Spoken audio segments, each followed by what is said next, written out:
सुंदरता दर्पण में नहीं दिखती प्यारे, लोगों को हृदय में दिखती है।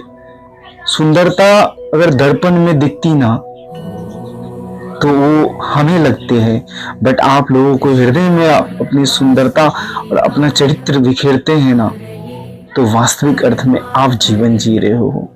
जो मनुष्य इस संसार में किसी के हृदय में जगह बना पाते हैं, जो मनुष्य किसी प्राणी के ऊपर दया करके जीवन जी रहे हैं, जिसके अंदर करुणा है, प्रेम है, वही किसी के हृदय में जगह बना पाते हैं। तो याद रखिए, जीवन में अगर आपके पास दर्पण में आपका चेहरा सुंदर दिख रहा है या नहीं दिख रहा है, ये मायने नहीं रखता प्यारे। आप किसी के हृदय में जगह बना पाते हैं, किसी के हृदय में आपका चेहरा सुंदर दिख रहा है, तो वास्तविक में वो सुंदरता है। सुंदरता तो हर एक प्राणी में भगवान ने बनाया है, सुंदरता तो हर एक फूल में, फल में ईश्वर ने हर एक जीव जंतु को सुंदर बनाया है। एक हिरन को देख के सीता मैया मोहित हो गई थी कि वो इतनी सुंदर थी। ईश्वर ने सारा संसार में सुंदरता बनाया है, बट वो सुंदरता क्या आपके हृदय में जगह बना पाता है? वही फूल तोड़ के प्रभु के चरणों में जाने के बाद धन्य हो जाता है। क्या आपका हृदय इतना विशाल है कि आप प्रभु के चरणों में जाने के बाद तृप्त हो जाएं? अपने आप को पूरी तरह उस परमात्मा को चरणों में समर्पण कर दीजिए और जीवन जीने की कला सीखिए, क्योंकि जीवन में तभी आनंद प्राप्त होता है जब आप स्वयं को ईश्वर के चरणों में समर्पण कर देते हैं।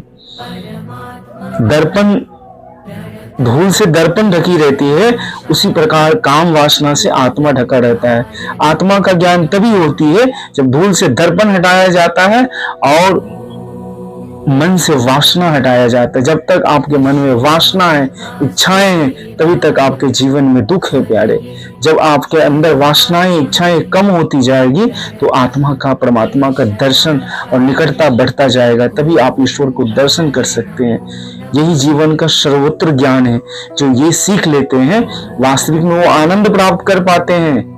और आनंद किसी की धरोहर नहीं होती प्यारे, वो तो सभी आत्माएं आनंदित है, क्योंकि सभी आत्मा में आनंद का वास है, वो ईश्वर का स्वरूप है। इसके लिए बोलते हैं शास्त्रों में, चाके रही भावनी जैसी, जाके रही भावना जैसी, प्रभु मूरत देखी तज जैसी। कि प्रभु का मूरत वही जान पाता है जो अपने भाव को शुद्ध कर लेते हैं और ईश्वर के चरणों में अपने मन, वचन, कर्म को अर्पित करके जीवन जीना शुरू करते हैं। जब तक आप अपने मन, वचन, कर्म को ईश्वर के चरणों में अर्पण नहीं करोगे, तब तक वास्तविक आनंद प्राप्त कैसे करोगे प्यारे? सृष्टि में तो दिन रात सबकी आयु खत्म करती जा रही है। दिन और रात रूपी वो काल है, मनुष्य को एक एक दिन होती है और एक एक दिन की आयु कम करती है, एक एक दिन बुढ़ापा की तरफ लेके जाता है। अभी समझ जाइए, अभी से ईश्वर का नाम सुमरन करिए, ईश्वर के प्रति प्रेम भाव रखिए, संसार में सभी जीवों का कल्याण करिए। क्योंकि जब आप दया करते हैं, करुणा करते हैं, प्रेम करते हैं, तभी जाके वास्तविक अर्थ में जीवन जीना शुरू करते हैं।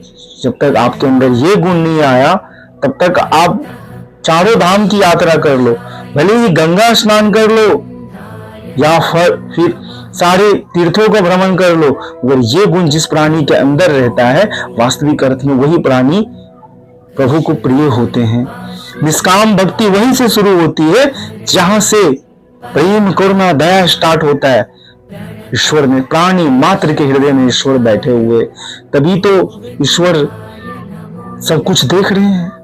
वही तो समय पे दिन और समय पे रात लाती है, वही समय पे हफ्ता और महीना लेके आती है, वही समय पे साल, 10 साल और 100 साल हो जाते हैं और प्राणी की आयु खत्म हो जाती है और चले जाते हैं। इसी जीवन में प्राप्त करिए कि जिसने इस जीवन में अपने आप को आनंदित कर लिया, वही मोक्ष पा लिया। और मोक्ष जीते जी होता है प्यारे, मरने के बाद किसने देखा है कौन मुक्त हुआ? अगर आपका मन में विचार शांत हो गए, आपकी चित्त पे प्रसन्नता आ गई, आपकी तृष्णाएं कम हो गया, तो आप मोक्ष प्राप्त कर लीजिए। जिसके अंदर ये तृष्णाएं कम नहीं होती है, वो कभी मोक्ष प्राप्त नहीं कर सकता प्यारे।